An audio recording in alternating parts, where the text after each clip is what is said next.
vicious, many of them murderers. These are all out of Minnesota, just Minnesota. I say, why don't you talk about that more?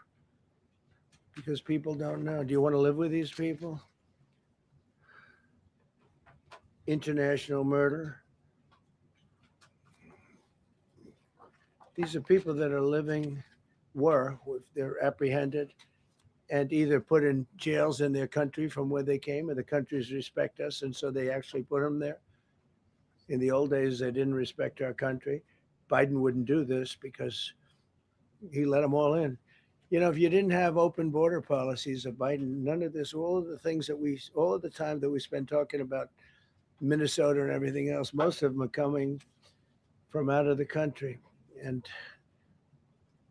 it's been caused by a previous administration. Look at this, one after one.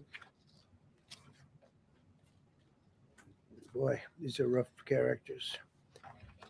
These are all criminal, illegal aliens that, in many cases, they're murderers, they're drug lords, drug dealers.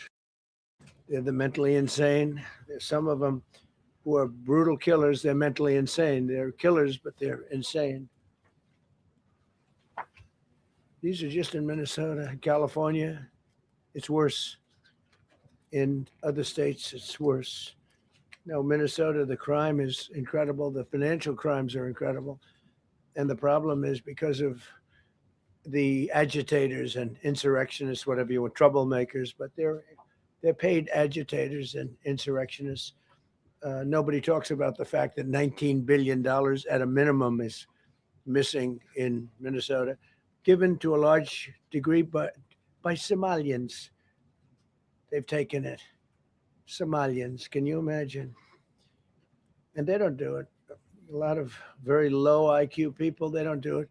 Other people work it out and they get them money and they go out and buy Mercedes Benzes and they come from here. They have no money. They never had money. They never had a life. They never had a government. They never had a country because there's basically no country. Somalia is not even a country. They don't have anything that resembles a country. And if it is a country, it's considered just about the worst in the world. They come here and they become rich and they don't have a job. I was told that Ilhan Omar is worth $30 million. She never had a job. She's a crooked congressman. So here is another one.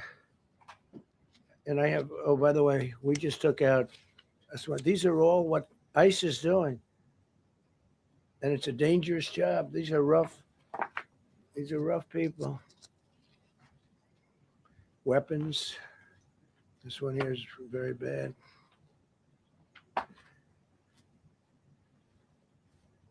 I'm going through this because I think we have plenty of time.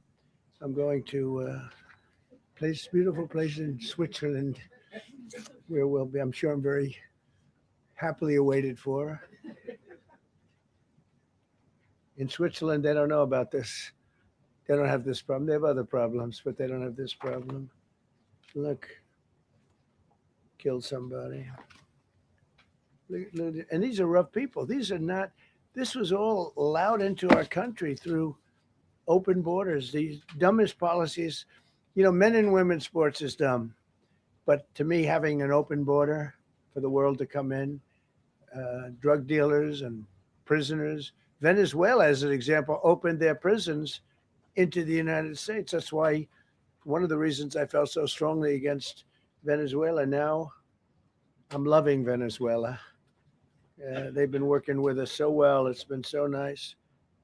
And an unbelievably nice woman also did a very incredible thing, as you know, a few days ago.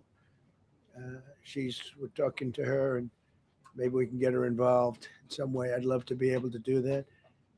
Maria, maybe we can do that. But we're dealing with the people and the president and all of the people in Venezuela, and we've been doing great. The oil companies are getting ready to make massive investments there. They have more oil than even Saudi Arabia. There you go. These are real. These are rough. This is all Minnesota, every one of them. This is one state out of many. And these people are, let's see, Yeah, these are all so far people that came from outside of the country. They were allowed in by Sleepy Joe Biden, Crooked Joe Biden, whichever you like. You can call him whatever you like. They're both right. He's sleepy and he's crooked. He was the worst president we've ever had. And we've had some bad ones too. I can tell you, all you have to do is look at trade. You're not getting bored with this, right? I hope you don't. But these are people that you have to see. Strong arm rape, aggravated assault with a weapon, and many other crimes.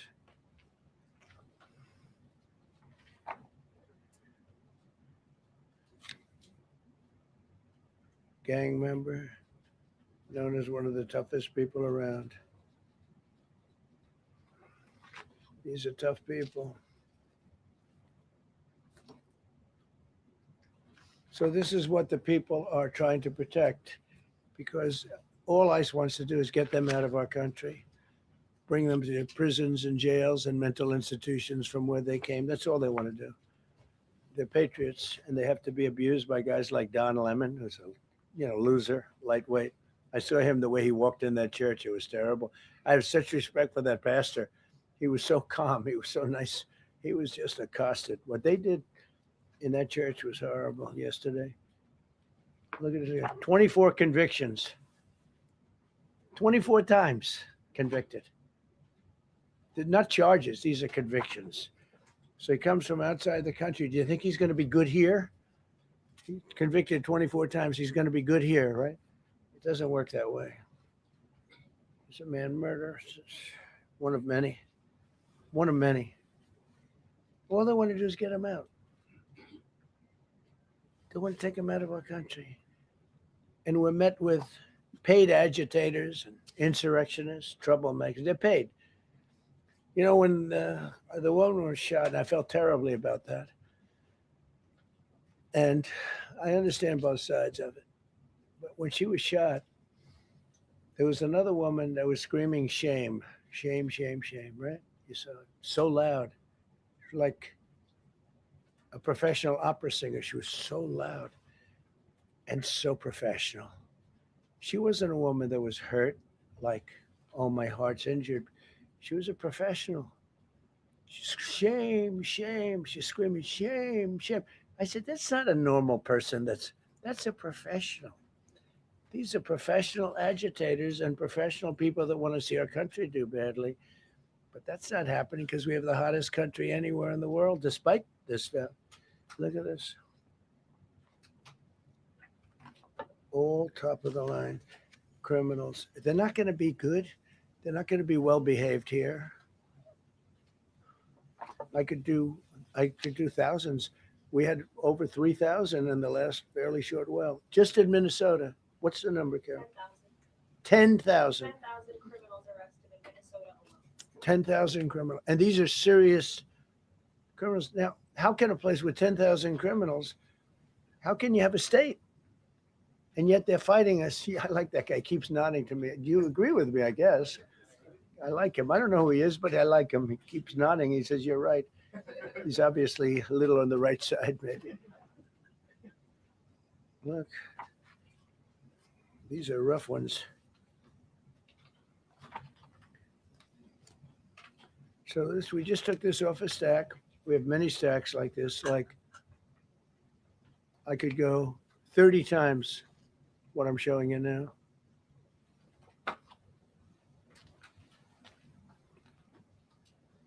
Relations with Hezbollah, that's nice. Why do we allow them in our country? I'm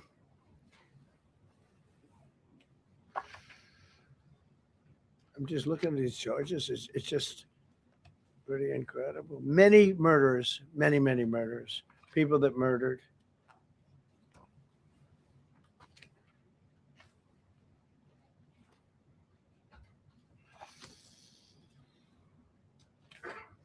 So what ICE does, and Border Patrol is incredible too. I mean, Paul Perez and that group is incredible.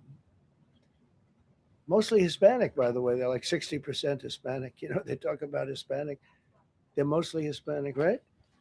And they're unbelievable people. And then they say, oh, we discriminate against. I love Hispanic. They are unbelievable, entrepreneurial. They have everything. I did great. I did the highest. Nobody ever got numbers like I got from the standpoint of being a Republican.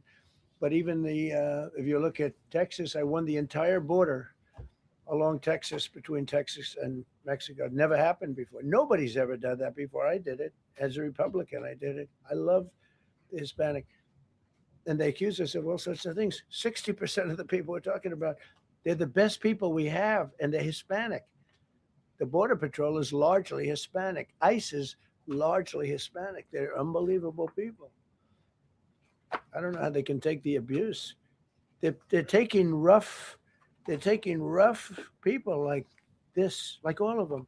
We have 10,000 at least. I could have done 10,000 of them. You're lucky I only did like 100.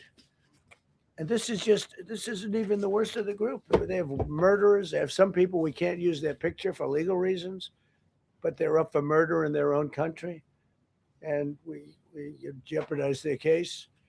When we send them back and we coordinate with other countries. A tremendous amount of work. All allowed in here by an open border policy of the worst president in the history of our country. A man that didn't win the election, by the way, it's a rigged election. Everybody knows that now. And by the way, numbers are coming out that show it even more plainly. We caught him. So I just want you to know that it's a terrible thing. Here's the book on accomplishments. And this is something, I'm glad my finger wasn't in that sucker. That could have done some damage, but you know what? I wouldn't have shown the pain. I would have gone back. What, did you hear that? That was nasty. But I would not have shown the pain. I would have acted like nothing happened as my finger fell off. That was a nasty. I think somebody did that. It was him. It was my man. How were you? You didn't do it. I know you did. I know you didn't. So, but here's the book. These are all things we have. I'm going to read a few of the samples, but look at this. These are all, each line is something that we did. Nobody did that before. And it's big stuff too. Look, we have the hottest country in the world. So I will read you a few. We ended Biden's stagflation. We were in stagflation. That's a disaster. That's far worse than inflation. As you know, he had the biggest inflation in the history of our country. They say 48 years. Pick your choice. But they had the biggest inflation in the history of our country. We have it right down to a normal number now. We're going to get it even a little bit lower. Created super high. What we've done with growth is incredible. We created super high economic growth, and America is booming. It's booming. There are thousands of businesses right now that are being built. Many of the biggest factories in the world are being built right in our country. They're not going to other countries. They're leaving other countries. Fourth quarter GDP is on track to pass perhaps much more than 5% growth. And that's despite the fact that we had a Democrat shutdown. They shut down our country and we had 5%. Nobody's in this room has ever heard about 5%. I think it could be 20% if we do it right. If we don't, every time we have good numbers, they raise interest rates. You shouldn't do it. In the old days, if you had good numbers, they'd lower interest rates or they wouldn't do anything. Here they try and kill it. They always try and kill success. Over the last 20, 25 years, that's the way. In the old days, if you had good numbers, the market would go through the roof. Today, if you have good numbers, the market goes down. But by the way, we've had the best stock market in history, the best 401ks in history. And we inherited a mess. The numbers that we inherited were way up, and now we brought them, almost all of them, way down. We brought them way down. I mean, I'm not getting... maybe I have the bad public relations people, but we're not getting it across. We inherited high numbers and we brought them way down.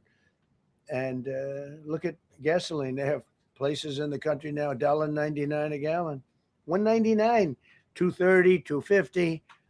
I guess the average now they're saying is $2.31. I mean, he was at $4.50 and $5 for periods of time. And he went back to the Trump formula, but he didn't do it properly, and he really went back to parts of it because you would have had $8 gasoline if they didn't. But he didn't do it properly. He had people that didn't know what they were doing. Core inflation for the last 3 months is 1.6%. 1.6. Their core inflation was so high that nobody could even calculate it. Under Biden, real incomes declined $3,000. Think of that, $3,000. That's a year. In 12 months, Trump real incomes went up by $2,000 and $3,000 and even in some cases $5,000. It's a tremendous difference. Stock market has set 52 all-time record highs during the course of the 11 months, because this was done on 11 months. Now we are actually officially 12 months as of today. 52 all-time record highs. That means 401ks did great. I have people see me all the time, policemen that guard us really well, and got to know them a little bit. And they said, "Sir, you're making me look so good. My 401k is through the roof. My wife thinks I'm the greatest genius, that I'm a financial genius, like Warren Buffett." He told me that. He said, I think they have better returns than Warren Buffett right now. But he said, all my life, my wife has been criticizing me for not being smart financially. Now, all of a sudden, she loves me more. But we added $9 trillion in value to retirement accounts, saving many people. I mean, they were going out of business. Think of it. We added $9 trillion of value to retirement accounts, savings accounts, and 401ks. That's during the course of 12 months. And I think it's probably 11 months because I don't think they have it for the 12. They have it for the 11. Added $9 trillion of value. Lifted more than 1.2 million Americans off food stamps in 1 year. They would have had another 1.2 million. We would have had, welfare would have gone up.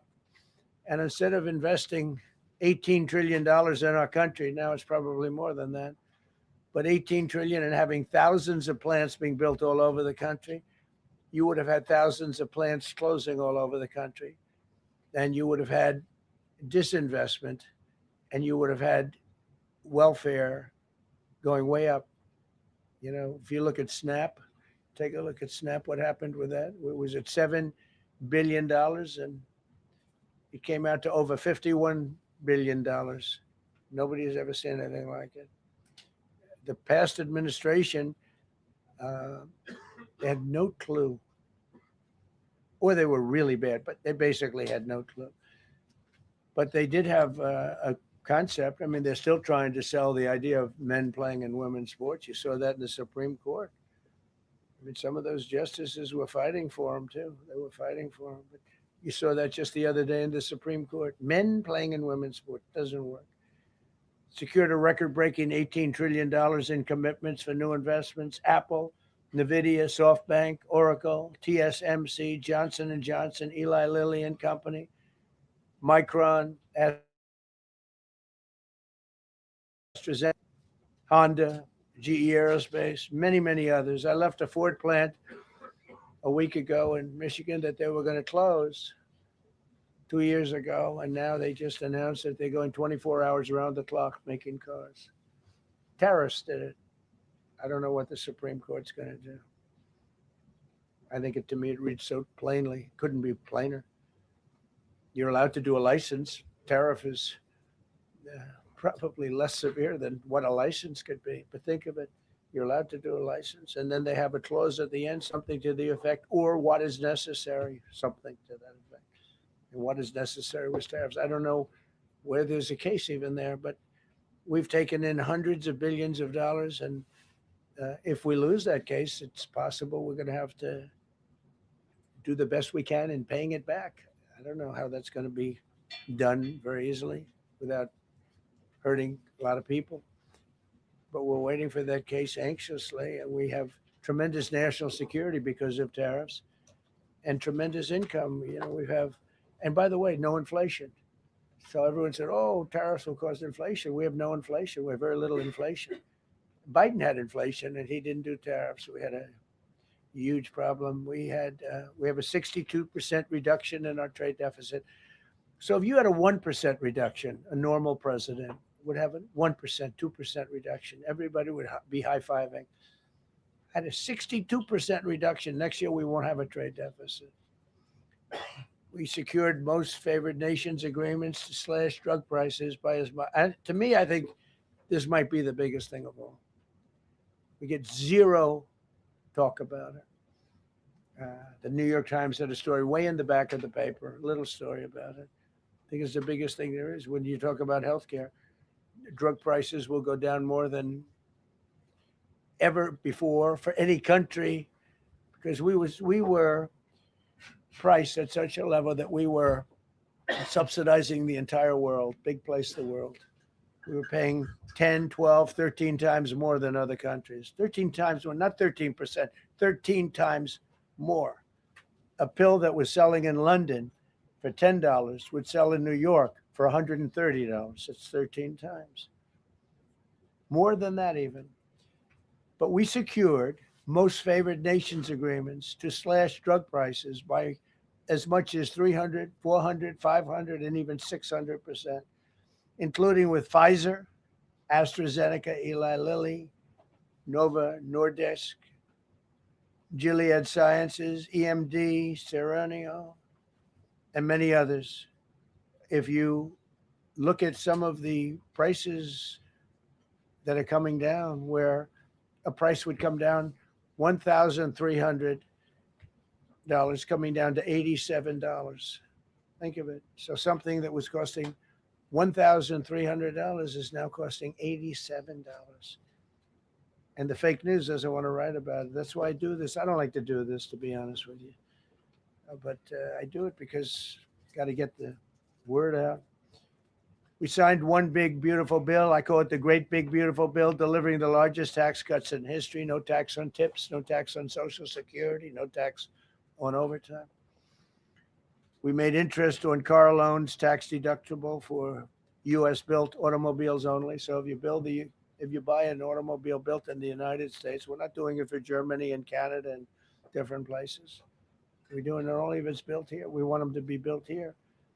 A lot of the Canadian auto plants are closing and they're moving into the United States. Same thing with Mexico, same thing with Germany, and same thing with Japan and other countries. They're moving into the United States because of tariffs, because they don't want to pay the tariffs. It's too much. They can't pay the tariffs. So they're coming here. Nothing different than what other smart countries did, but it works better for us. Under my leadership, it's not done properly, but it's done properly. We have, again, more plants being built than at any time in the history of our country. Passed the largest spending cuts in American history, and that was true in my first. We had a tremendous first term also. We rebuilt our military. We had one of the best. We had the best economy in the history of our country, but we're blowing it away now. When this stuff starts opening up, you're not going to see anything like it probably ever again. We slashed the federal budget deficit by 27% in a single year. Think of that, 27. You could do it 2%, 1%, 0.5%, 27%. And that's with all of the things we have to do, all of the people we have to put on the payroll to get rid of people that are murderers. Again, when you see people in Minnesota that are murderers, these people are fighting to keep them there. And I say to Christie and to Tom Homan, the great people, they're working so hard.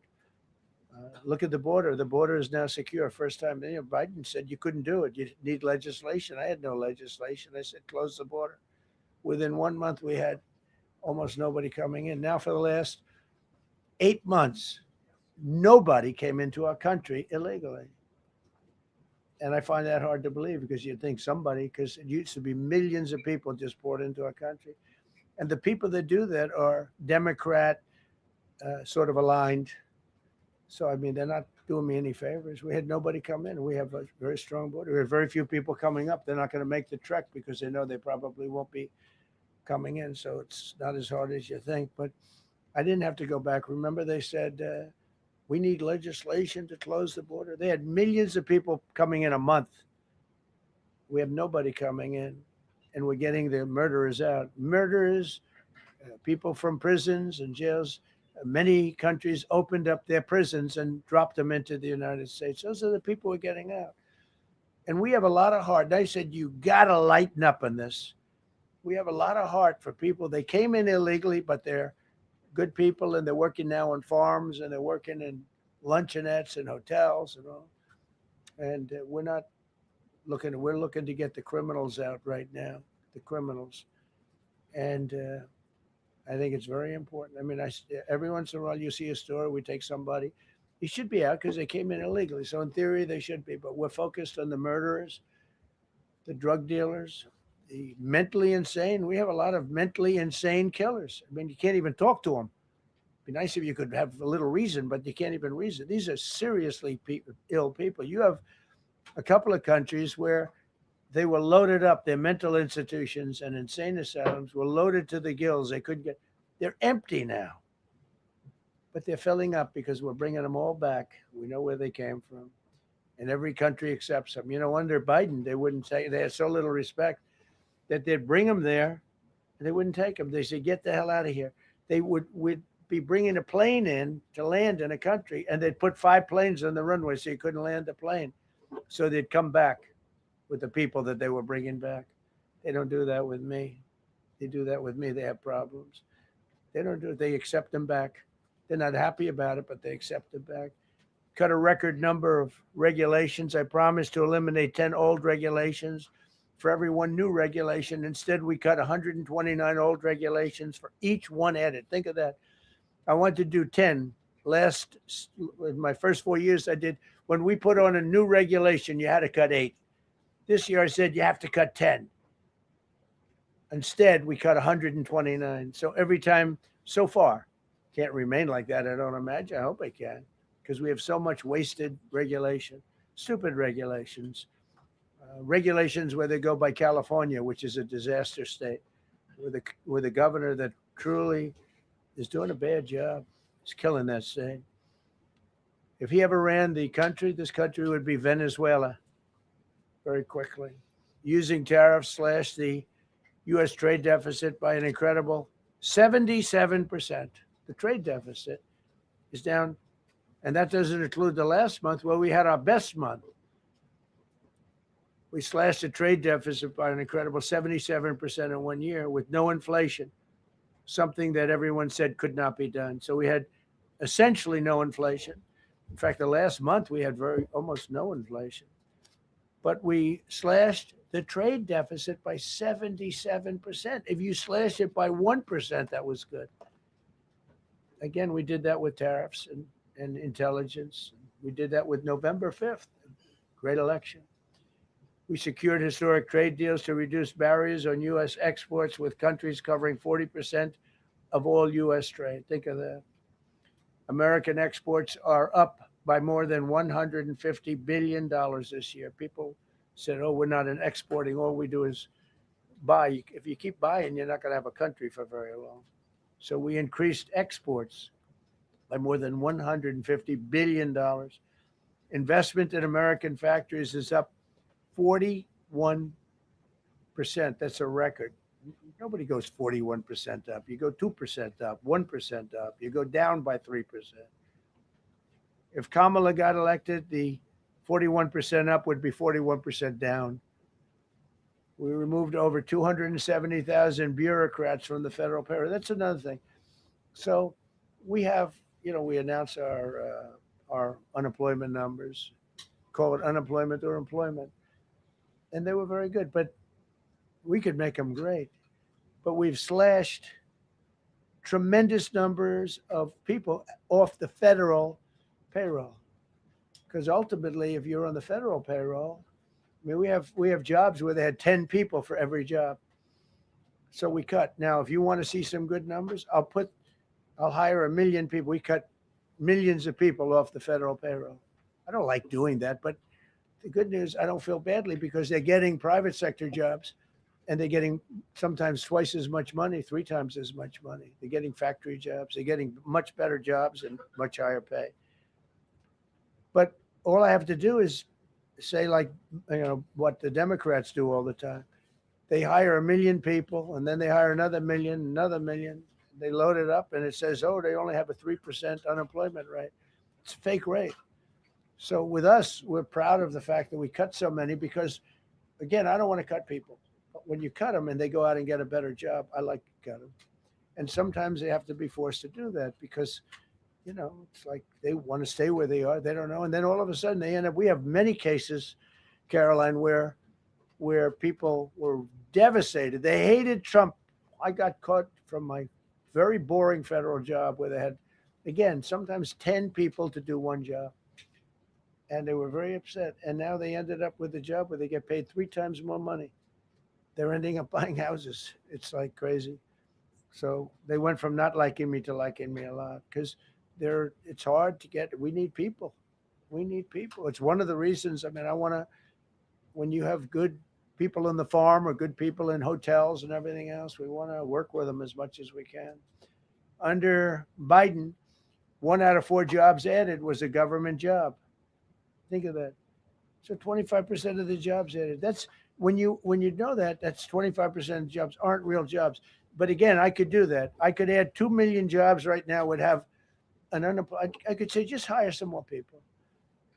I do the opposite. I say, get rid of everybody that's unnecessary because that's the way you make America great again. When you have, all these jobs where people are sitting around doing nothing and they get a lot of money by the government, it's no good. But that's what the Democrats do. They show, oh, we were at 4% unemployment. That's a good number. But they just add jobs, or they wouldn't cut. They would never cut jobs. Under Trump, 100% of all new jobs created have been in the private sector. Think of that. Now, 1% has gone to federal. So under Biden, 1 out of 4 was a government job. Under Trump, 100% of the new jobs created, 100% came from the private sector. That's how you make your country wealthy and strong and good. We inherited the worst border in history and turned it into the strongest border in history. Illegal crossings have plummeted to the lowest level ever recorded, down 99.999%. That means down 100%. 99.99. Now, I want to find out who that one person is. For 8 months in a row, 0, and these are government numbers. These are not my numbers. For 8 months in a row, 0 illegal aliens were admitted to our country. 0. Nobody came in unless they came in legally. We have a big process for having people come in legally, by the way. A lot of people are coming in legally. They have to prove they love our country. They have to prove that they're not going to need welfare. A lot of things they have to prove. For the first time in 50 years, we are now seeing reverse migration, where because we're getting all of these illegal people out. People that came in illegally, many cases, they're criminals in many, many cases. Remember when they used to say that the people that come into our country as immigrants are very nice people. They're wonderful people. They don't commit crime. No, they make our criminals look like babies. They make our Hells Angels look like the sweetest people on earth. The Hells Angels are now considered a nice, high-quality person. I like the Hells Angels. They voted for me. They protected me, actually, believe it or not. But they make our criminals look like babies. These are some of the most vicious people anywhere in the world. They came from the Congo. The prisons, I know the Congo because I ended the war with the Congo and Rwanda. Tough group, very tough group. They came from prisons in the Congo. Some of the toughest, meanest people you'll ever meet. Thank you very much. They allowed them to come into America. These are tough people. Before my election, 100% of net job creation was going to foreign migrants. Since my inauguration, 100% of the net jobs created have gone to American-born citizens. That's a big thing. In other words, we're now taking care of our people. 100% of net jobs created have gone to the American-born people. Before that, we didn't care. Designated Tren de Aragua, MS-13, and the Mexican drug cartels as foreign terrorist organizations, and we've hit them hard. You've seen what we've done on the water. We're starting to do that on land. The land is much easier, actually. Water is incredible. We did that on the water so that when you do it on the land, they don't go to the water. Nobody's going into the boat business right now, I can tell you. 97% down drugs coming in by water. Think of 97%. Nobody ever heard of that before. 90. They heard 2%, 1%. It went up 2%. 97, and we're looking for the 3%. Who the hell are the 3%? They're crazy. But we've taken out almost 100% of the drugs coming in by water. Now we're going to be very shortly starting drugs coming in by land. We know exactly where they're coming from. Remove tens of thousands of illegal alien gang members, drug dealers, murderers, child predators, human traffickers, fraudsters, savage criminals, and others. We removed them from our country. They're out. They're gone. In some cases, they're so dangerous that we put them in jail because we don't want to give them to their country. Their country doesn't do anything, and they end up coming back. We have some that they're so bad that we don't want to really release them. We want to put them in a jail where we know they're properly ensconced. Think of that. Remove tens of thousands of illegal alien gang members, drug dealers, murderers, child predators, human traffickers, fraudsters, and savage criminals. Why wouldn't you want them removed? The reason is because these are insurrectionists that are doing this work. And, they're going to make mistakes sometimes. ICE is going to be too rough with somebody, or, they're dealing with rough people. They're going to make a mistake. Sometimes it can happen. We feel terribly. I felt horribly when I was told that the young woman who was had the tragedy. It's a tragedy. It's a horrible thing. Everybody would say, ICE would say the same thing. But when I learned her parents and her father in particular I hope he still is, but I don't know, was a tremendous Trump fan. He was all for Trump, loved Trump. And, it's terrible. I was told that by a lot of people. They said, oh, he loves you. He was I hope he still feels that way. I don't know. It's a hard situation. But her father was a tremendous, and parents were tremendous Trump fans. It's so sad. It just happens. It's terrible. Halted all refugee admissions to the United States, including from Somalia, which is a terrible, terrible place, another dangerous place. And we also stopped the pirates because they get the same treatment as the drug boats. So in Somalia, the Somalians, what they're good at, that's about the only thing they're good at is they're good at pirating ships at sea, big ships. So you have a huge oil tanker with millions of gallons, millions of barrels of oil. And if it gets hit by a big weapon, the whole thing blows up. And they don't want to fight because if they do, they're told by their insurance companies, do not hand over the ship. And they're not allowed to have any guns on the ship. They're literally, you have these massive ships being taken over by a Somalian small boat with a big weapon.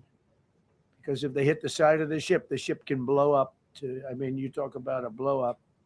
Bad. We've seen some bad things happen. And the insurance companies, some of these ships cost more than $1 billion to build. And the insurance companies say, look, we'd rather give them money than take a chance on $1 billion insurance policy. But they don't have to worry about it because we hit them the same way we hit the people with the drugs in their boat. They don't know what the hell happened. But all of a sudden, there are no pirates at sea. Do you notice? We haven't had a boat taken in a little while. Came out of Somalia, really corrupt place. It's not a country. They don't have government. They don't have anything.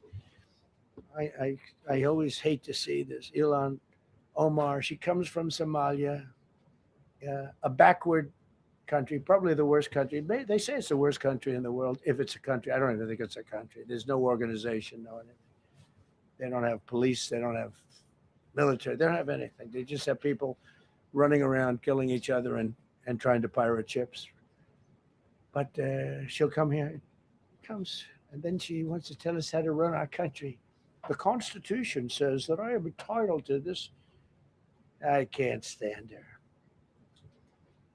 Terminated all taxpayer-funded benefits for illegal aliens and kicked 275,000 illegals off of Social Security. They were illegally getting Social Security.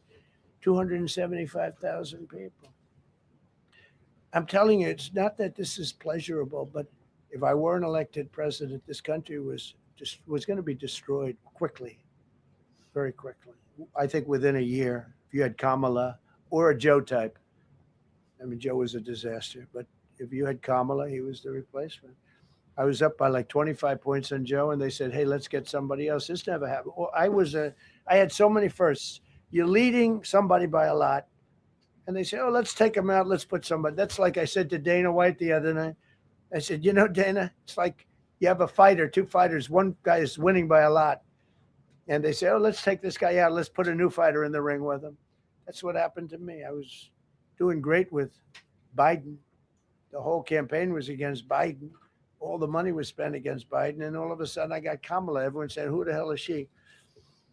But that didn't work out too well for them. But never happened before. We are about lots of firsts.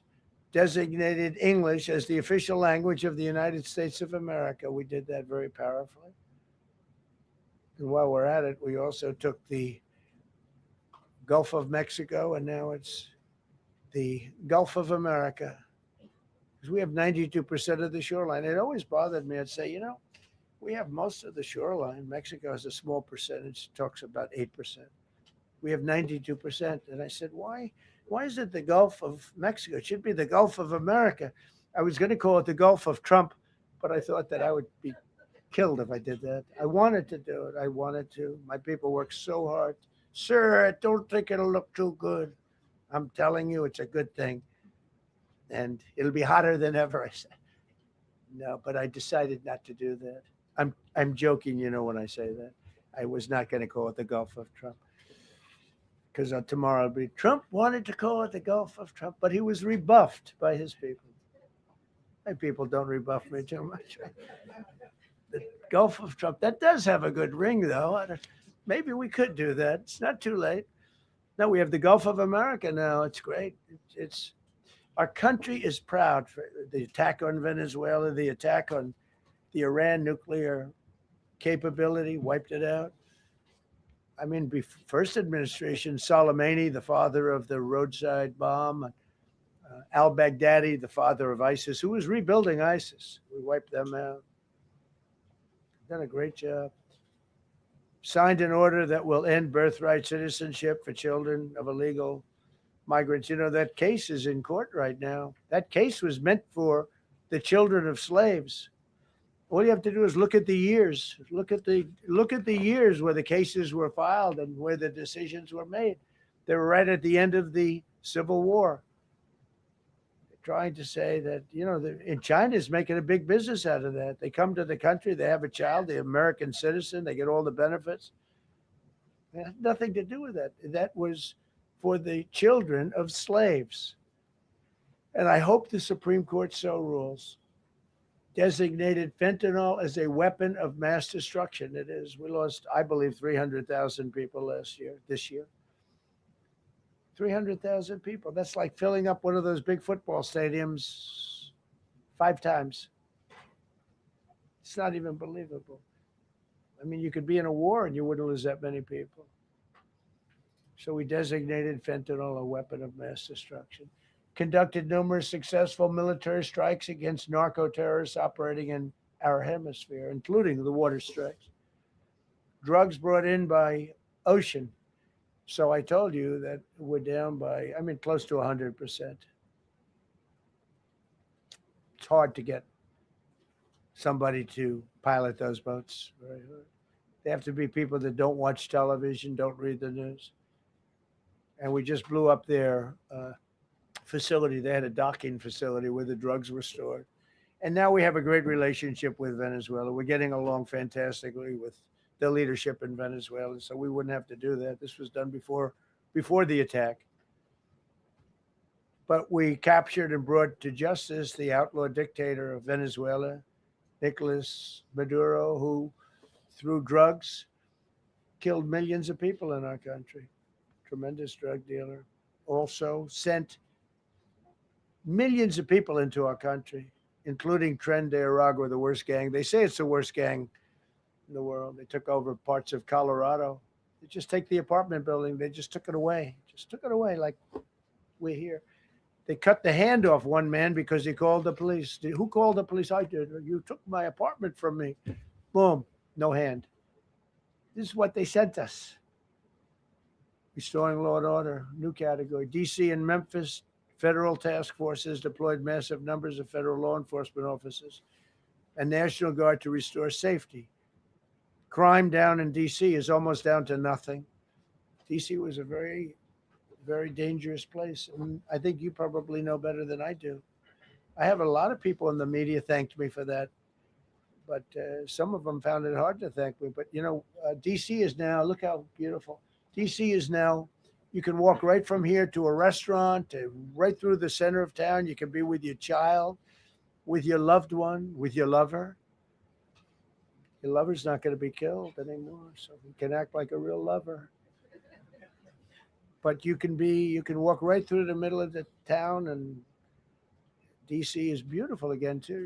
You notice we took all the fences down, almost all. The rest are coming down. Got the graffiti all off. National Guard's been amazing. We didn't tell them to do that. That's not their job description. But they were picking up garbage and everything. They were great. And I don't know. To me, a town, it looks better when you have military people. These are big, strong guys, are bad guys. Look at them and they say, we're not going to mess around. But what they don't know is that we took over 2,000 people permanently out of DC. These were career criminals. But I feel much better seeing those people there. I went in a couple of times and had dinner in DC. I walked right down the middle of the street. I felt very safe. A year ago, I couldn't have done that. I would have been crazy to have done that. Secret Service wouldn't let me do it. They weren't thrilled anyway, I will tell you. It wasn't like they were thrilled, but we did it, and it was great. But DC is a great thing, and we have virtually no crime in DC anymore. And before we did this move, and we could do the same thing with Chicago. We brought Chicago down 25%, even though we just had a minimal crew there. We brought Wisconsin down. We brought Minnesota down, way down, even though everything's a fight, because they want to keep those people that are lying on the floor. They want to keep those people in Minnesota, but they really don't. I don't think the real people of Minnesota, very corrupt place, and the elections are totally corrupt. I feel I won it all 3 times. Nobody's won that state since Richard Nixon. It's a rigged state. And the Somalians vote as one group, even if they're not citizens, and they vote as one group. And, you get 600,000 votes against you. They all ought to get the hell out of here. They're bad for our country. Nationwide achieved the largest reduction in violent crime on record. So this just came out. Nationwide, over the last 11 months, achieved the largest reduction in violent crime on record, including the largest one-year drop in murders ever recorded. Almost 2,000 lives were saved. That's despite the fact that we took in criminals under the leadership of the Democrats and Joe Biden. More motor vehicle theft is down by 100,000 vehicles nationwide. That's another nationwide. The motor vehicle theft was out of control, and now it's very much in control. It was down by more than 100,000 vehicles to a record low. Began the process of eliminating cashless bail policies across the nation. You got to get rid of your sanctuary cities, and I hope our people know that we're not going to pay sanctuary cities. We're not going to pay them anymore. They are sanctuary for criminals. They hold criminals. We're not going to pay. They can sue us, and maybe they'll win, but we're not giving money to sanctuary cities anymore as of the beginning of the month. We began the process of eliminating the cashless bail. Well, cashless bail is where it all started. It's a disaster. And then other places. I don't know if it started in New York. I remember it starting in New York. So if somebody comes in, murders somebody, and they let them out, no bail, no nothing. Basically, cashless bail means you just get the hell out. and they go outside. We have one case where a guy murders somebody, gets released, and goes out and murders somebody. 2 people in one day. No, we got to get rid of cashless bail. They got to pay, got to have bail.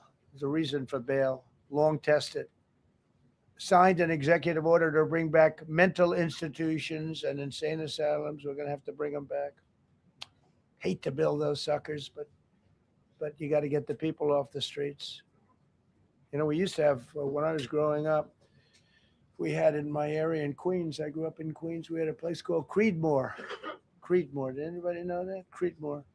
It was a big. I said, Mom, why are those bars on the building? I used to play Little League baseball there, a place called Cunningham Park.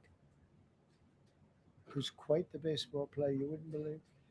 But I said to my mother, Mom, she would be there, always there for me. She said, Son, you could be a professional baseball player. I said, thanks, Mom. I said, why are those bars on the windows? Big building, big, powerful building. It loomed over the park, actually. She said, well, people that are very sick are in that building. I said, boy, I used to always look at that building and I'd see this big building, big, tall building. It loomed over the park. It was sort of, now that I think it was a pretty unfriendly sight. But I'll never forget, I don't know if it's still there, because they got rid of most of them. You know, the Democrats in New York, they took them down, and the people live on the streets now. That's why you have a lot of the people in California and other places, they live in the streets. They took the mental institutions down. They're expensive. But I'd say, why does that building have those bars? Boy, it wasn't normal. You know, you're used to looking at like a window. But this one, you're looking at all this steel, vicious steel, tiny windows, bars all over the place. Nobody was getting out. It's called a mental institution. That was an insane asylum. Designated Antifa as a domestic terrorist organization, and many others. It is. America is respected again on the world stage. That's another topic. Obliterated Iran's nuclear enrichment capability, and Operation Midnight Hammer was one of the most successful anyone's ever seen. CNN fake news. I don't know where they are. CNN. Anybody from CNN here? Fake news. Nobody wants to raise their hand anymore. They used to, oh, here. Now, if you're with CNN, you don't raise your hand. But they said, well, maybe it wasn't that successful, which I really was angry because these pilots took their life in their hands. 2:00 in the morning with no moon, dead dark, guns shooting at them. They went in with those beautiful B-2s, and every single bomb went down an air shaft and obliterated it. And CNN came out and said, well, maybe it wasn't, by a scam writer who wrote, you know, fake stories, a lot of fake stories on other topics, right? Because when we did it, we said, that's a terrible thing. You know, the pilots came back and they said, we hit everything. They did a great job. Then on top of that, we launched from a submarine about 30 Tomahawks on top of everything else. The place was obliterated. CNN said, well, maybe it wasn't that bad. Turned out it was worse than it was. You know who could tell you that? The Iranians would tell you that. Because if they do anything, they're going to have to start a brand new place. But they did an amazing job. It was like what we did with Venezuela. I mean, nobody's ever seen a military operation like that. Ended 8 unendable wars in 10 months. These were unendable wars. Cambodia and Thailand fighting for years. Kosovo and Serbia. The Congo and Rwanda. Pakistan and India, they were really going at it. 8 planes shot down. They were going to go nuclear, in my opinion. The prime minister of Pakistan was here, and he said President Trump saved 10 million people and maybe much more than that. They're both nuclear countries.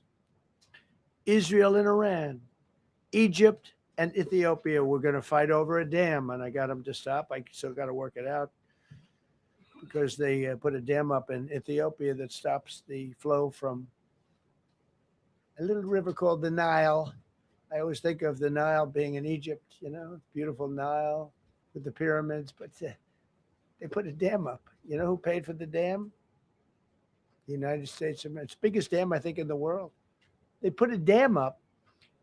I said, how did you let that happen? Why would we have done that. We financed it. This country.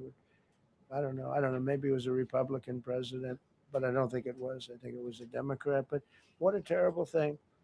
So Egypt basically is, they don't have enough water in the Nile, and they use that for uh, a lot of things, including entertainment and travel and tourism and everything. I mean, I don't know.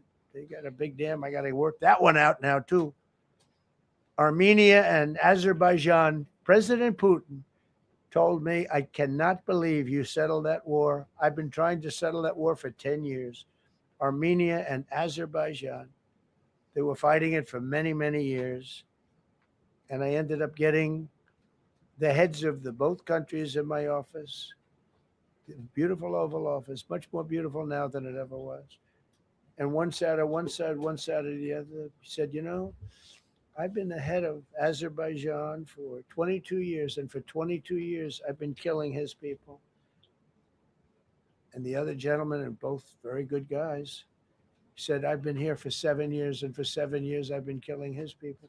And they started over there, and within an hour, they were next to each other. And by the time we ended, they were hugging each other.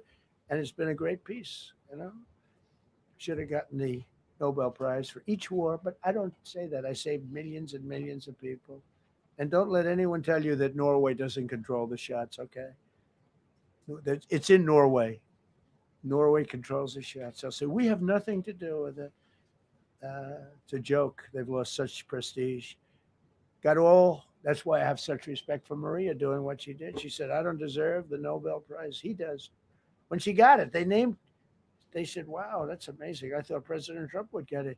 President Trump deserves it. He ended up 8 wars. How nice, right? She's a good woman. Got all 20 living hostages returned to their families, and the remains, they all came out. We got the 20 living hostages. We got the 28 hostages. They have one left that we think we know where it is. Amazing. Looked like we weren't going to get anywhere near that. Now they've gotten almost. And more importantly, we got many more, hundreds. We got them all. If we didn't do it, you wouldn't have had, most of those people would have been dead. I don't know if that's covered properly, but the 20 is great. They were the last ones. I always said the last 20 are going to be hard, but we got them. We got the last 20, and we got close to 28 of the bodies of the dead. And to those parents, that was just as important as getting their son back alive. They were almost even more intent on they knew their son was dead. They wanted to get the body. I got him back. We just created the Board of Peace, which I think is going to be amazing. I wish the United Nations could do more. I wish we didn't need a Board of Peace, but the United Nations, and with all the wars I settled, the United Nations never helped me on one war. I mean, I guess I'm not blaming them. I didn't call them to help, but I got, the presidents and prime ministers together. We knocked heads. We got along, and they liked me. I liked them. Every single one of them nominated me for a Nobel Prize. Every one of the wars, among many other people, nominated me for a Nobel Prize. But Putin told me, I cannot believe you got this war settled. I've worked on it for 10 years because it's his territory. Rescued 83 American hostages and citizens detained from abroad without paying a lot of money, paid no money. Apprehended terrorists responsible for the Abbey Gate bombing that claimed the lives of 13 U.S. service members in Afghanistan, the lowest point in the history of our country. That was a Biden disaster. I was getting out, but I was getting out with dignity and strength. We were the boss. Oh, we were the boss. They wouldn't do a thing against us. And this very stupid person got in, and what a shame. They should have left from Bagram, which is the big military base, which has hundreds of acres around it. Should have left from Bagram. Terminated visas of Hamas sympathizers and deported pro-jihad foreign nationals. Got NATO members to agree to raise defense spending to 5% of GDP from 2%, and they pay the 5%, and they didn't pay the 2%. And by the way, I did more for NATO than any other person alive or dead. Nobody's done for NATO. And I think for the most part, they'll tell you that. I think you could ask the Secretary General about that, but he said it. A lot. I've done more for NATO than anybody, and I see all this stuff, but NATO has to treat us fairly too. The big fear I have with NATO is we spend tremendous amounts of money with NATO. And I know we'll come to their rescue, but I just really do question whether or not they'll come to ours. You know, I'm just asking. Just saying, right? You remember during the debate? Just saying. Signed $1 trillion investment in U.S. military. And next year, we hopefully will go to 1.5 trillion. We're building battleships that are 100 times more powerful than the battleships of World War II, which are the big, beautiful, those big, beautiful things with the guns. I said, what about bringing them out of dry dock? They said, sir, what we're building will blow them away. Think of it. These ships are 100 times more powerful than the battleships that you see on Victory at Sea. Do you ever see Victory at Sea? What a great thing that is to watch. Renamed the Department of Defense into the Department of War, which everyone loves, by the way. Signed landmark critical minerals deals with Australia, Malaysia, Thailand, Ukraine, Japan, and many others.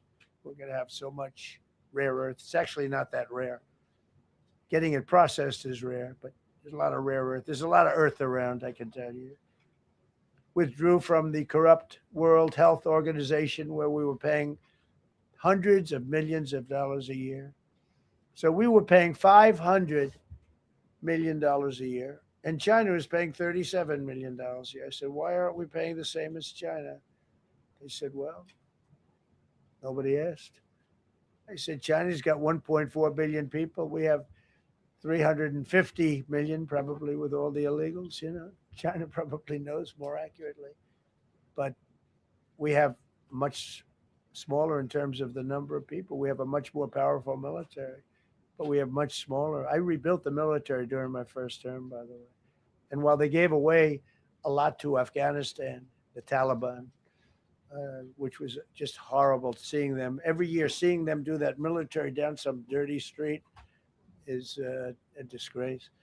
But while Biden gave a lot of it away, it's a tiny fraction compared to what we did. I rebuilt the military, and now we're continuing to build it, and bigger and better. We need it, peace through strength.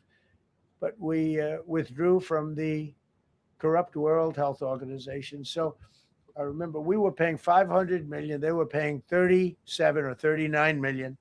And I said, how come? So I withdrew, and they called, we'll give you the same deal that they had. I said, well, it should be less than that, because if they're at 37 and you have 3 times, 4 times the number of people, even maybe 5 times, I don't know. So it should be less, but I didn't want to chisel around. And I thought about it. So I could have taken 500 million to 37, and everybody knew it. I chose not to do it because it was actually very popular when I got out, because they were terrible. And so I chose not to take that deal.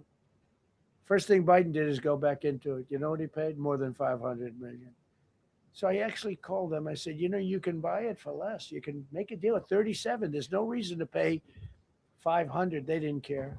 They paid more than 500. Did you know that? They paid more than 500 million. I made a deal at 37. I could have had 37. They were public about it. We'll give you the same deal that China has for 37.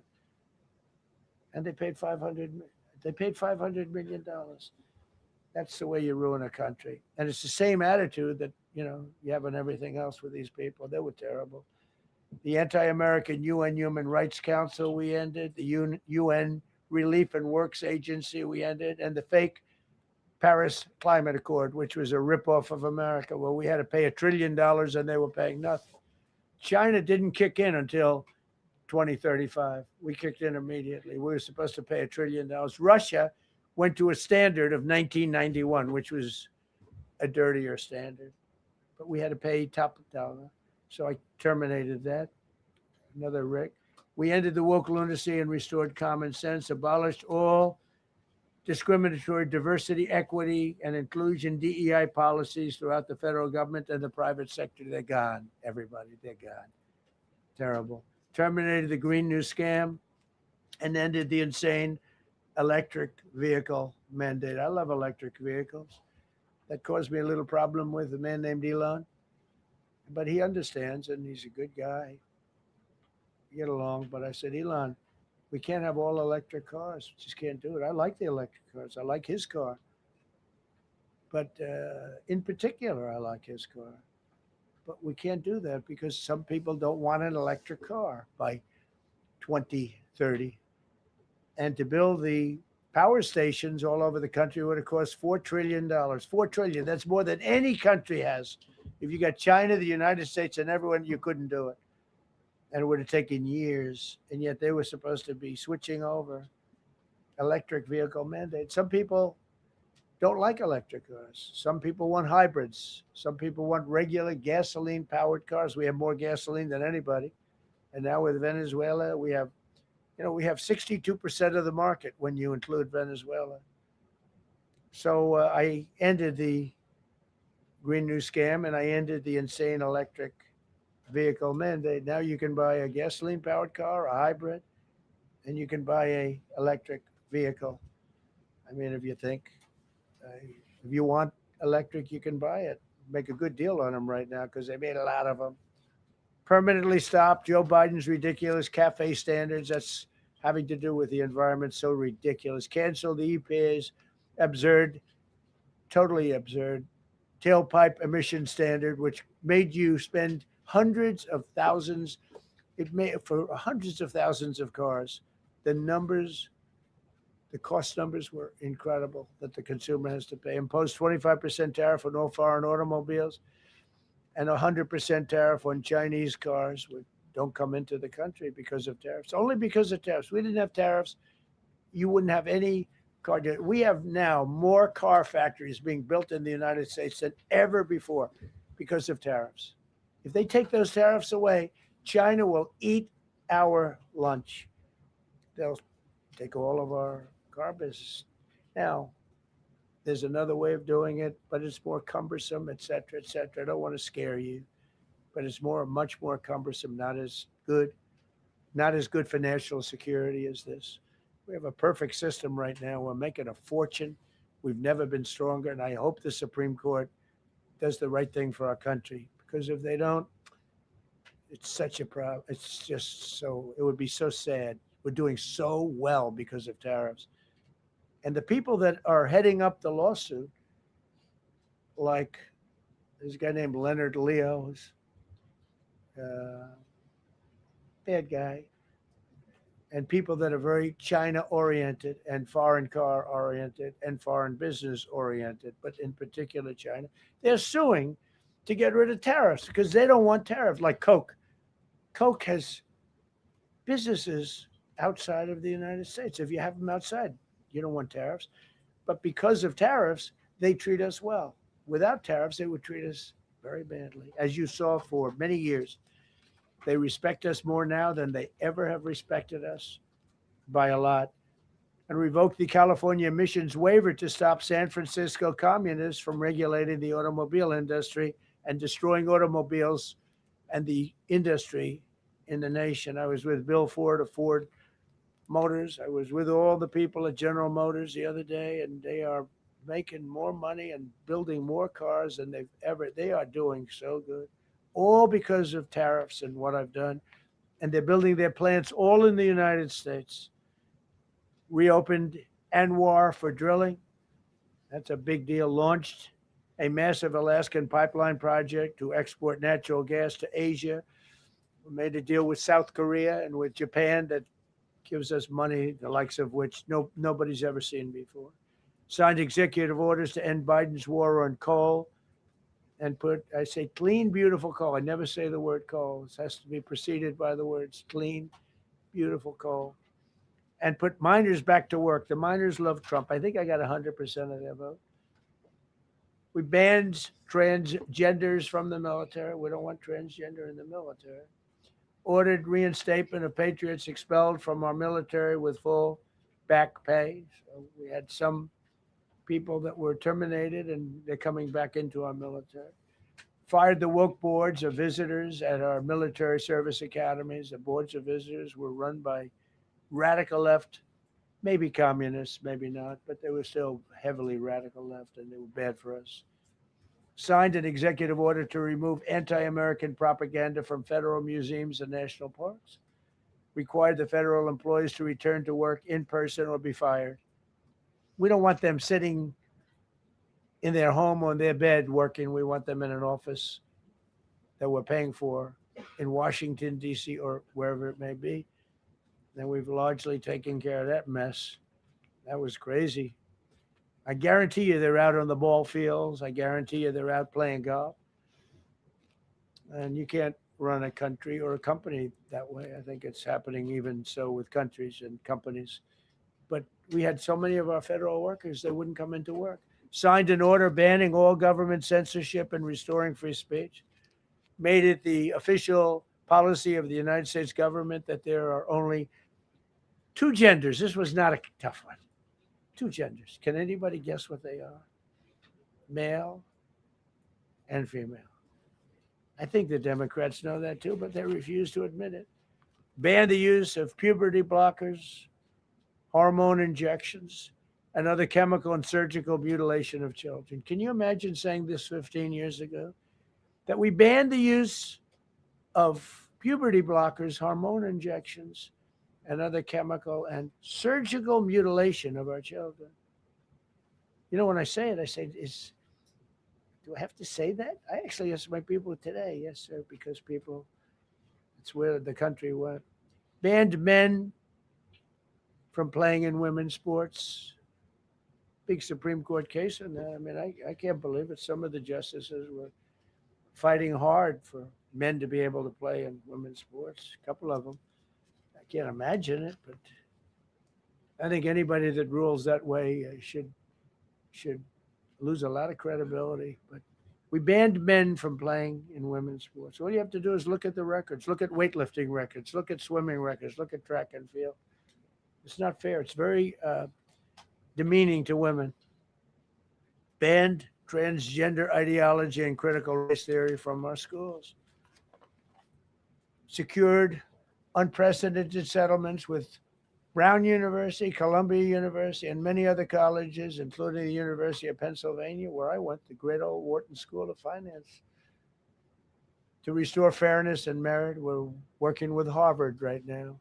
They've been very anti-Semitic. Terrible what they've done. And we'll see what happens. I hear we have a deal, but who the hell knows with them? They have a lawyer that wants to show how hot he is. Ended taxpayer-funded student loan forgiveness for radical left and anti-American activists. Can you believe it? Began the process of abolishing the Federal Department of Education and returning education back to the states. And Linda McMahon is doing a fantastic job. Ended Joe Biden's weaponization of our government and removed his handpicked radical left Marxist prosecutors from the Department of Justice, like deranged Jack Smith. He's a sick son of a bitch. They gave me the worst of the worst. And here I am. How did that happen? How did that happen? He's a sick guy. And Letitia James is sick. And Alvin Bragg is sick. They're sick people. And others. Fani. You can't call Fanny. She doesn't like it. She wants to be called Fani. Fani Willis. I won. Can you imagine putting somebody through that? And then if I suggest that somebody may be guilty of a terrible crime, oh, he's weaponizing government. Trump is weaponizing government. It's terrible. Can you imagine? They say to me about weaponize. I don't weaponize anything. But what they did to me, nobody ever went through what I went through. And here I am in a place called the White House. It's a beautiful place. Who would have thought, right? Signed legislation to cut all taxpayer funding to woke and biased NPR and PBS. And they're sort of gone now, I guess. I heard they closed up. They were terrible. They were so unfair. They were so terrible. Officially reinstated Columbus Day. I like the name Columbus Day. The Italian people are very happy about it. Remember, when you go to the voting booths, I reinstated Columbus Day. That was an easy one. Christopher Columbus. Cut Social Security wait times by 50%, serve 65% more Social Security recipients by phone, and are on track to doubling the service and performance compared to the Biden administration. We're 2.5 to 3 times better and faster. Slash VA claims backlog to the lowest number ever recorded.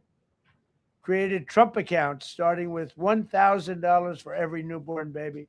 This is something that's become so popular. And I give Mr. and Mrs. Michael Dell Computer, who put in $6,250,000,000, started with nothing. And he actually invested all that money to give to kids so that when they grow up, they have an account that might be worth a lot of money. It'll be riding with the markets. And, they can, at 20 years old, 21 years old, they could have $100,000. They could have a lot of money. That's going to be amazing. But I give a lot of credit to Mr. and Mrs. Michael Dell. Signed an AI executive order to ensure the United States dominates the future of artificial intelligence. So we're leading China. We're leading the whole world. We're producing more electricity than we ever have because I'm allowing every one of those plants to build their own electric facility. We're giving them very, very fast approvals, unlike Los Angeles with a fire. So the federal government, I want to give a lot of credit to Lee Zeldin. The hardest approval for the 20,000 houses or more that burned down in Los Angeles because they didn't have the water. They didn't allow the water to come down from the Pacific Northwest. They routed the water into the Pacific Ocean. So we had no water there. He had. I would say, open up the water, open it up to the governor, to the mayor. They didn't want to do it. They wanted to protect a tiny little fish that's, I said, how can you have a fish when you don't have any water? It was just an excuse, I guess. But it's amazing. We took 20,000 houses, and Lee Zeldin, the toughest permit is from the federal government. Within 2 weeks, every single permit was given to the people to build their houses. Then you have the incompetent mayor of Los Angeles. He's Noto, who decided to go to Africa during the fire. So you have this incompetent mayor, and I had it out with her the night when I got right after the fire. I went there. She said, we're working on it so that we can have everybody starting to build within 2 or 3 years. Remember that? I said, you mean 2 or 3 days? No, I mean 2 or 3 years. And the place went crazy. Well, they still haven't gotten their permits. But every federal permit, every single one has been given a year ago.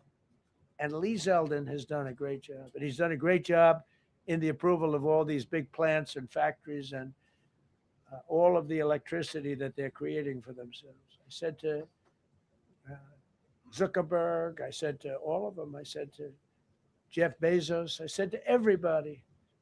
Mark Zuckerberg couldn't believe it. He said, where are we going to get all the electricity? Because you need double the electricity that the country currently makes just to fire up those big plants. I said, well, nobody can do that. So what we're going to do is let you make your own electricity. Nobody believed it. And I said, we're going to get you fast permits. So we get them within 2 weeks. And they're coming up with some of the most incredible electric plants you've ever seen. So each one of those massive buildings, AI or otherwise, is building their own electricity. They're building their own plant. And it's incredible. Many of them are under construction already. You're going to have, we're leading AI and we're leading China by a lot. Established a MAHA presidential commission, banned many artificial food dyes, as you know, issued new vaccine recommendations, and created new real food pyramid. And Bobby and Dr. Oz have been incredible. Provided $12 billion in aid for American farmers. Just gave them $12 billion in aid because they got screwed by other nations. And the number of drug dealers have fallen every single month since I took office. Drug dealers are way down in the United States. And that's a small version of what's sitting right there. That's just a small version. We took a country that was dead, and it's the hottest country in the world right now. And that's after 1 year. So let's go. That's a lot of people. All right, please. Yeah, go ahead. Thank you so much, Mr. President. I have two questions for you. One, do you want your Board of Peace to replace the UN? Well, it might. I mean, the UN just hasn't been very helpful. I'm a big fan of the UN potential, but it has never lived up to its potential. The UN should have settled every one of the wars that I settled. I never went to them. I never even thought to go to them. They should be able to settle those wars. They don't. I believe you got to let the UN continue because the potential is so great. And another one, Mr. President. you invited Lula from Brazil to be part of the Board of Peace. I did. What role do you I did. expect him to play, especially role. I like him. Venezuela? Yeah. And I like- another one, because Are you from Brazil? Yes. The EU and Mercosur just signed a trade agreement this weekend, which is going to be the biggest trade zone, free zone in the world. Right. At the moment, you are talking a lot about tariffs. What is your reaction to that? So, two questions, Lula. Well, and then- I just think this. I think we have trade like we've never had before. We're doing better in trade than we ever have before. We're not being ripped off by every country in the world like we were before. We're doing numbers that nobody's ever thought possible. We're the richest we ever were. It's because of tariffs and the proper use of tariffs, and we're also the most secure. As an example, Iceland, without tariffs, they wouldn't even be talking to us about it. So we'll see what happens. I think it's going to work out quite well. Yeah, right behind. Thank you, Mr. President. How would you characterize your relationship with Emmanuel Macron and Keir Starmer right now? And have you spoken to them since your Truth Social post? No, I haven't, but I think I get along very well with them. I mean, they always treat me well. They get a little bit rough when they're, when I'm not around, but when I'm around, they treat me very nicely. Mr. President. And I like both of them. They're both liberal. They've got to straighten out their countries. You can't, London is having a lot of problems, and if you look at Paris, got a lot of problems. They have two problems: immigration and energy. They got to stop with the windmills, and they got to go back. Like UK has an unbelievable asset called the North Sea. Norway uses it, makes a fortune. They have a better section of it, and they don't do it. They could straighten out their countries, and it would be good. But I get along very well with them. You told Norway's prime minister. Are you that- from Norway? No. You look You like told- you would be from Norway. She looks like she's from Norway. Go ahead. You told Norway's prime minister that you not winning the Nobel Peace Prize made you feel less obligated to think purely of peace. Well, I Why would lost a not- lot of respect for Norway. And But why I would not believe, winning and that I believe prize very affect- strongly that Norway controls the Nobel Prize. But you have to understand, I settled 8 wars. I've had every one of those wars, every participant wrote, I didn't ask them to do it. They sent in strong they make recommendations for that. But I settled 8 wars. No president's probably ever settled 1 war. I don't know. Think of it. I did 8. The reason I do it is because it's easy for me to do. And I didn't do it for a Nobel Prize. I did it because I'm saving a lot of lives. I'm trying to settle the final one. I'm trying to do Russia, Ukraine. And when Russia's ready, Ukraine's not. When Ukraine's ready, Russia's not. But they're losing 25,000 people a month on average. And I'm trying to get that one done. But no, I feel that Norway has tremendous control over who gets the Nobel Prize, despite what they say. How far are you willing to go to acquire Greenland? You'll find out. Mr. President, Kevin Hassett has said that those $2,000 tariff rebate checks would be up to Congress to decide whether or not to disperse that. Do you agree with Kevin Hassett don't on know. that, or do you think you can do that No, unilaterally? I don't think we would have to go the Congress route, but we'll find out. The reason we're even talking about it is that we have so much money coming in from tariffs that we'll be able to issue at least a $2,000 dividend and also pay down debt for the country. But we'd do a $2,000 dividend to the people of our country. Would probably set a limit of income limit where it made sense, but we will be able to make a very substantial dividend to the people of our country. I believe we can do that without Congress. Last night on Truth Social, you said that the British plan to hand the base of Diego Garcia over to Mauritius and then rent it back was an act of great stupidity. Previously, you backed that deal. Is it now your position Well, that the deal should not go ahead? I think that they, when they originally were going to do it, they were talking about doing some concept of ownership. But now they're looking to essentially just do a lease and sell it. And I'm against that. It's a reasonably nothing like Greenland, but it's a reasonably important area of the globe. Not to anywhere near Greenland, but I think they should keep it. I don't know why they're doing it. Do they need money? Mr. President, with your support to the Syrian government, most probably you avoided another civil war and a bloodshed in Syria, especially after the fall I of the did a regime. good job. I did a good job. The Syrian government, the last 2 weeks, had to use some force to implement its force on specific areas. And Well, with to keep the prisoners, the terrorist prisoners, which are some of the worst in the world, at bay. So they were able to keep that. He's working very hard. The president of Syria is working very, very hard. Strong guy, tough guy, pretty rough resume. But you're not going to put a choir boy in there and, get the job done. I spoke with him yesterday because we were talking about the prisons and, what was going on. We have some of the worst terrorists in the world in those prisons. And he's watching them. Syria. Mr. Go ahead. President, Gavin Newsom is going to be at Davos. If he's not already there, you're probably going to run into him. I presume that this is for him to raise his platform for 2028. But what do you anticipate his foreign policy platform is going to be? I don't know. I mean, I don't know that he's going to be the nominee. I know this. I had a very good relationship with Gavin Newsom when we were, in office together. I was president. He was the governor of California. We had he would talk about it often. And somewhere we just went astray. I just hate the way California is being run. We actually have people leaving. It's never happened before, but I hate the way it's being run. He and I had a very good relationship, really close to the word exceptional, but now we seem not to. Thank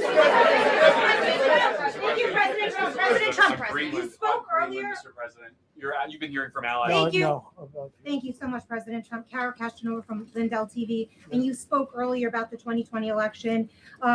Now that Maduro is in U.S. custody and he was criminally charged, has any more information emerged that you could share with us regarding Venezuelan election software and Venezuelan ties to tampering with the 2020 election? And would you consider speaking to Maduro personally in prison in New York to get some answers on Venezuela's involvement with the 2020 election? No, I don't think I would be doing that. I think my lawyers would be very unhappy if I did that. Yeah, they've learned some things. Please.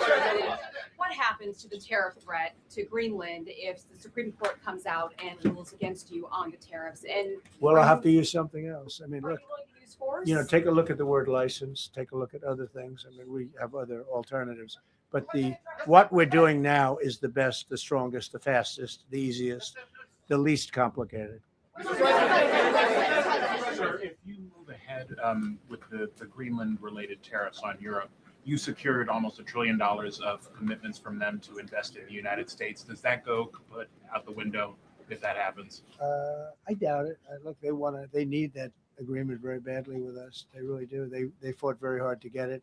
So I doubt that, but we'll see what happens. We have a lot of meetings scheduled on Greenland. I'm leaving tonight, as you know, Davos, and we have a lot of meetings scheduled on Greenland. And I think things are going to work out pretty well, actually. And so Thank you, Mr. President. Will you still go to Paris for the G7 emergency meeting as offered by President Macron? No, I wouldn't do that.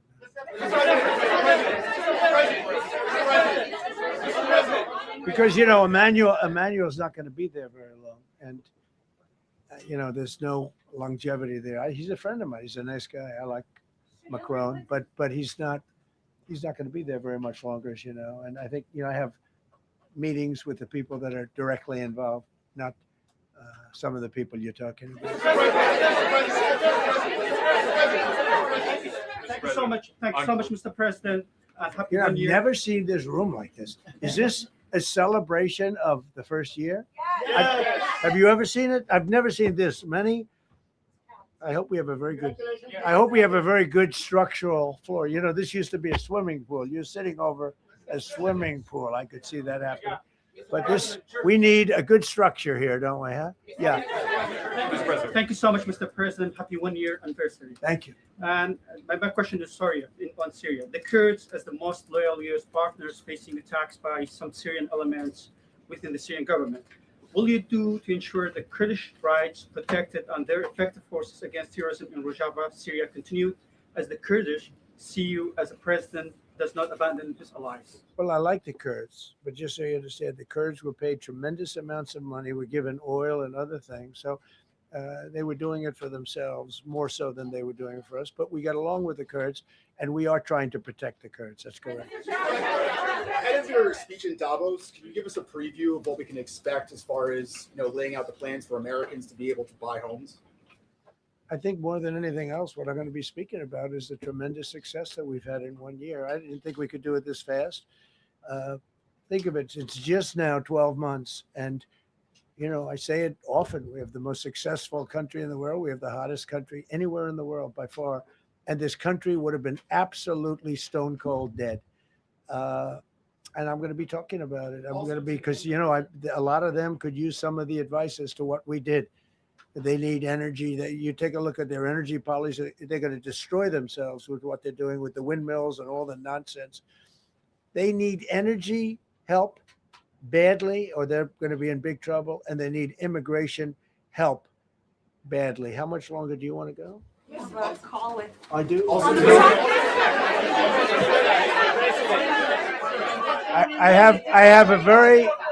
I have a very important call with President Erdogan, who I like a lot. I one or two more questions. Go ahead. Thank you, Mr. President. During Go your ahead, second, please. Go ahead. One Thank you, question Mr. about President. Red. Yes. Thank you, Mr. President. The red blouse. Go ahead. You talked a lot at the beginning of this about the economy, some positive economic indicators. Polling shows the majority of Americans don't feel the economy is doing well. Are you worried you're making the same mistake as President Biden by telling No, the I hope I don't make the same mistake as him. Look, I inherited a terrible, it's a great question because we inherited a terrible, terrible mess between the border, between all the problems. The whole country was falling apart. And in 12 months, less than 12 months, in 12 months, we have the strongest border we've ever had. We have prices that are much, much lower than they were for the last. We inherited very high prices. We inherited, remember this, inflation was at a historic high. We had never had inflation like that. They say 48 years, but whether it's 48 years or ever, we had the highest inflation, in my opinion, that we've ever had. Prices, because of that, were very high. I inherited, we brought down eggs immediately. Remember the first news conference, they were screaming at me about eggs. I was in the position for 2 days, and we brought eggs down to lower than what they were before. And by the way, they continue that way. We brought the prices down from when I came into office and from what Biden had, way down. We're going to bring them down further. But the job we did is a miracle. One of the reasons I'm doing this today is to explain. We inherited a mess, and we've made it a beautiful, beautiful picture. Think of gasoline at $1.99 in many states. $1.99 a gallon. It was $4.50, $5, in some cases $6 or $7. We're at $1.99. And energy is so big that with energy, everything else comes down. But the prices are coming way down, and we're going to bring them down further. But we started up here with these guys. We inherited a country that was broken. We inherited a country, and I have a very warm spot. We've done very well with Venezuela. And by the way, that even in itself is going to help us bring down the oil prices. The Venezuelan oil, we've taken 50 million gallons of oil. We've taken 50 million barrels of oil out of Venezuela in the first 4 days. We've got millions of barrels of oil left. We're selling it on the open market. We're bringing down oil prices incredibly. And when they come down, and they've already come down, again, $1.99 a gallon for oil. Nobody thought they'd ever see it. All right, one or two more.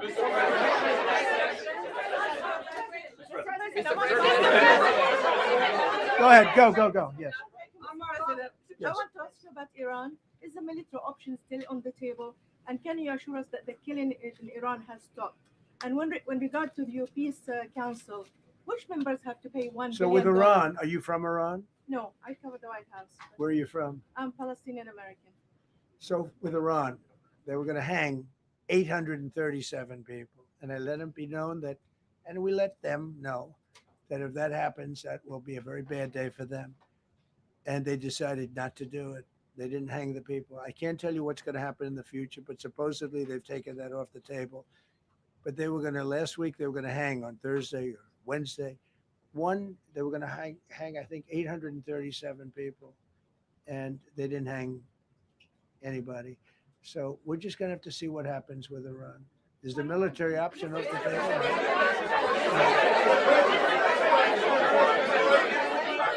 Go ahead. Thank you, Mr. President.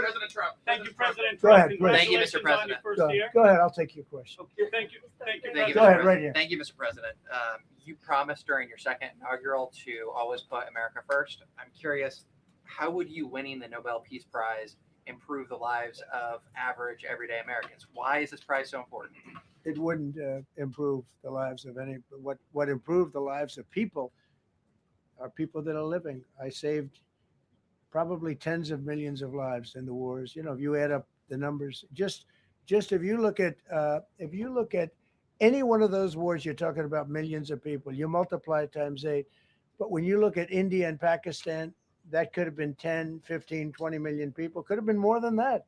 So I saved millions of people. So that to me is the big thing. What?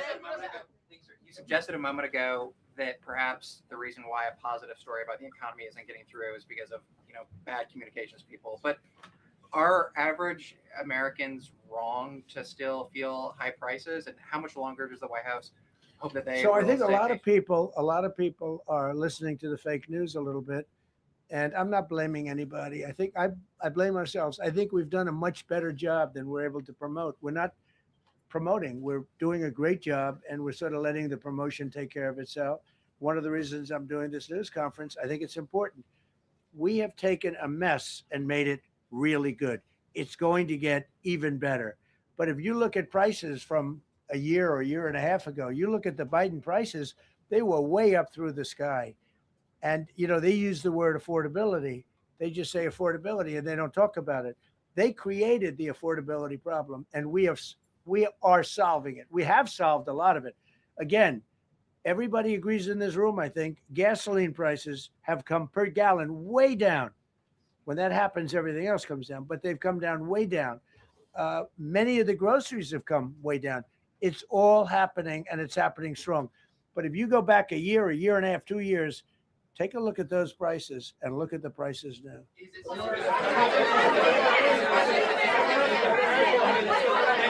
Mr. President of Venezuela, you made a condition. Where are you from? I'm from Spain. Nice place. Thank you. You made a condition that the political prisoners should be freed. It seems that they are not being as fast as they promised in the beginning. Would that be an issue for the current government? They've agreed that they're going to let, I guess, most of them out. Or depends on what they did, but they have released a lot of. Released a lot of political prisoners in Venezuela. Mr. President, earlier on last year, you had indicated that you wanted to take back the Panama Canal. I know we've heard a lot about Greenland. Is that still on the table? I don't want to tell you that. Sort of. I must say, sort of. That's sort of. Okay, one more. Yes, blonde, blue. Yes, go ahead, ma'am. Go ahead with the blue, holding the computer. If a consequence of your determination to take control of Greenland is the ultimate breakup of the NATO alliance, is that a price you're willing to pay? You mean the breakup of? It's very the interesting. NATO alliance. So I think something's going to happen that's going to be very good for everybody. Nobody's done more for NATO than I have, as I said before, in every way. Getting them to go up to 5% of GDP was something that nobody thought was possible, and pay. At 2%, they weren't paying. At 5%, they are paying.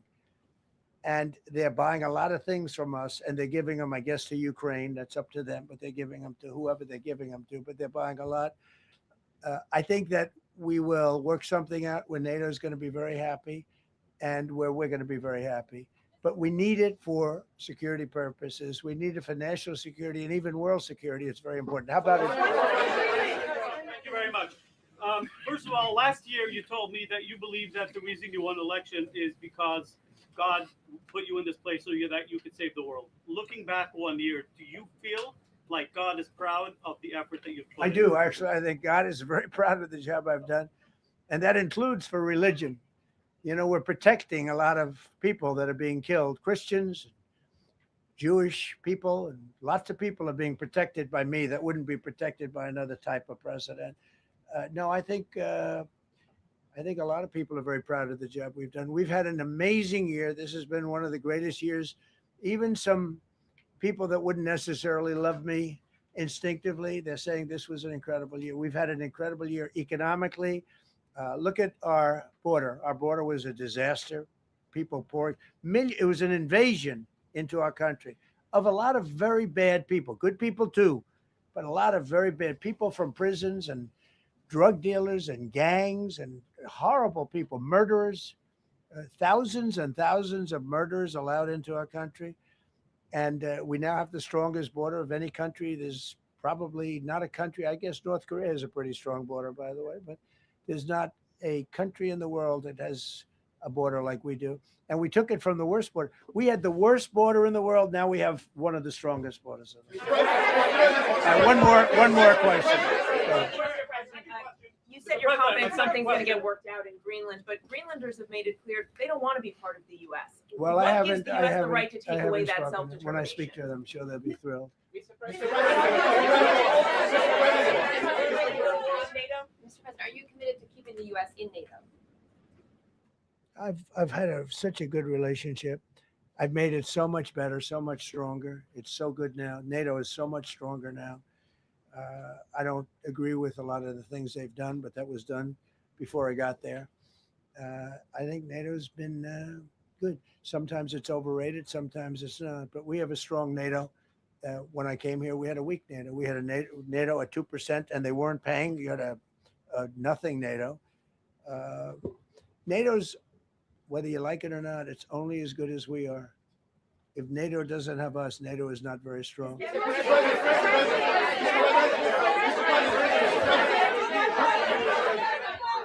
Thank you. Yes, no, behind you, please. Thank you, President Trump. Yes, go ahead. Really appreciate it, sir. We heard a long list of accomplishments from the last year. Could you cherry pick the top three? And then looking forward, what are your three most important priorities in 2026? So I think the building of a really powerful military has been a great achievement, and that would include the Venezuela thing. That would include the attack on Iran and the wiping out of the nuclear threat. I think that's been really amazing what we've done militarily. I think what we've done in business has been incredible. We have $18 trillion coming in. Plants are being built all over. Thousands of plants are being built all over the country. 18 trillion is a record. No country has ever come anywhere even close to that. I think that's a record. And I think that most favored nations for drugs is something that nobody thought they'd be able to get. Tariffs helped me there because the nations would have never gone along with it if I wasn't able to say, if you don't go along with it, we're going to put a 10 or 15 or 20% tariff on your nation. And they went along. And our drug prices are going to come down at numbers never even seen before, never even thought possible before. So those would be three things. Thank you. Thank you all very much. Thank you very much. How much did you pay freelance, sir? How was the game? Go Indiana.